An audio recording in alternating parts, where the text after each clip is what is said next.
L'une des questions les plus importantes que l'homme se soit jamais posée et qu'il doit nécessairement formuler est celle que fit le geôlier de Philippe à Paul et à Silas. Seigneur, que faut-il que je fasse pour être sauvé? Acte 16, 30.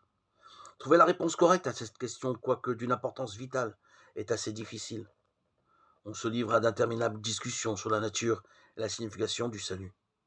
Des tentatives pour définir et distinguer la responsabilité de l'homme et celle de Dieu dans la dynamique du salut résultent en des débats plutôt virulents.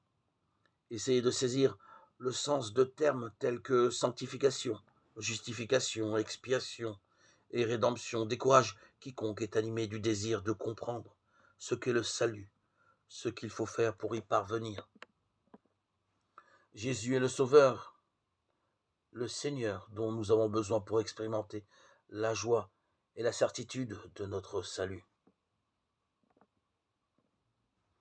De nos jours, la tendance est de rechercher davantage la réalité que la vérité, beaucoup plus la vie que la pensée, et surtout une existence remplie au lieu de grandes idées. C'est pourquoi l'humanité a besoin de Jésus.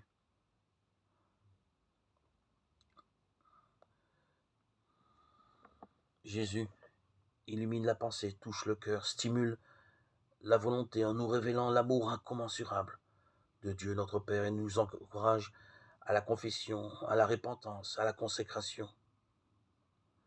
Par l'Évangile que nous lisons quotidiennement, se révèlent à nous les merveilles de la foi.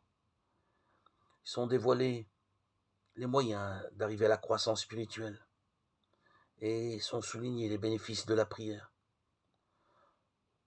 Nous sommes, par la lecture de la parole, motivés à servir notre prochain de manière désintéressée.